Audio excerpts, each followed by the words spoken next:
People have been trying to fly for as long as we've existed. I mean, ancient Greeks tried it in 400 BC, but people weren't really successful until the Wright brothers came in on the scene in 1903 and set the first successful heavier-than-air flight at Kitty Hawk. Since then, people have wondered if we can go further, if we could reach space at some point, or possibly put people up there too. Enter the Space Shuttle.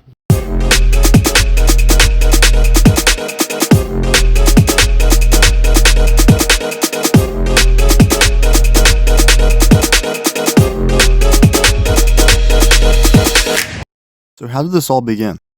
It started in the 1950s. Then, the United States was trying to develop a concept for a reusable spacecraft that made the space race against the USSR. The X-15 program was their first attempt, flying 199 times in total. Its main purpose was to study the effects of aerodynamic heating, psychological problems, and other issues with traveling at speeds above Mach 5. It could not get off the ground itself, being lifted and launched by a B-52 bomber in testing, but what we learned from the X-15 paved the way for modern space shuttles. The next attempt was in 1968 when NASA started work on the Integrated Launch and Reentry Vehicle, or ILRV. Its main purpose was to try and lower the cost of flying spacecraft. In 1969, President Nixon appointed a space task group to try and develop a design for a space shuttle. The result? Enterprise. Enterprise was the first space shuttle as we know them now. While never entering space, its use as a test vehicle ultimately kick-started the space shuttle program and helped to popularize it. Not being built with any engines, Enterprise was mainly used as a glider, and many gliding and taxiing tests were conducted with it. Enterprise would also be attached to rocket boosters for launch configurations. The information gathered from the Enterprise program is what allowed the space shuttle program to even start at all. In 1975, construction of a new space shuttle started. This shuttle would have an engine attached to the back of it, while being housed on an external fuel tank with a rocket booster, all of which would be detachable to be able to carry more weight. The shuttle would then be able to fly itself back to Earth, making it reusable.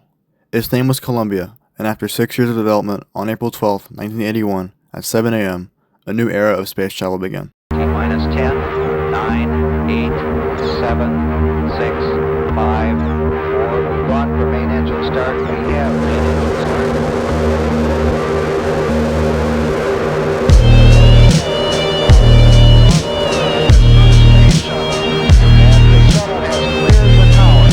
The USA had proved that reusable spaceflight was possible. 2 days later, John Young and Robert Crippen successfully landed Columbia back on Earth in the first completed shuttle flight. Its landing marked the start of a 30-year era of reusable spaceflight that put over 300 people into space over 155 missions. But how is all this possible? And why did we need a space shuttle in the first place? Columbia, officially called the Space Transportation System, or STS, was a marvel in the aviation industry, taking information gathered from Enterprise to make it self-sustaining and reusable. It involved an orbiter, which housed the crew, payload, and 3 engines used to power the shuttle, an external fuel tank attached to the orbiter which gave the 3 engines fuel during launch, and 2 rocket boosters on the fuel tank which gave additional thrust during launch. After launch, the boosters would detach themselves from the fuel tank, followed by the fuel tank from the orbiter. The boosters and tank would fall to Earth via parachute for reuse.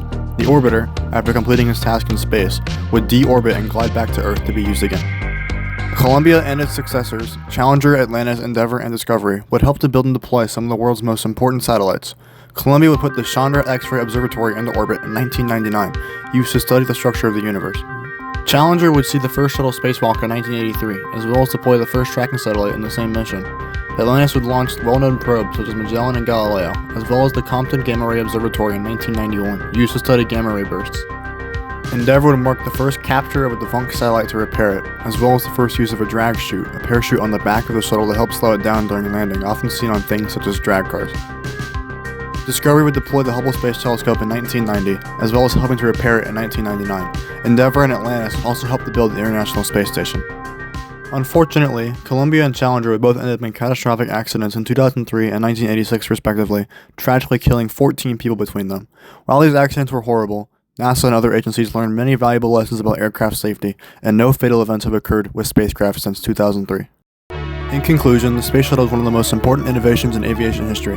It introduced reusable space travel, deployed many of our most important satellites, and served as a stepping stone to ongoing programs hoping to send humans back to the Moon and possibly Mars as well. Without it, we would be nowhere near our current understanding of both science and technology.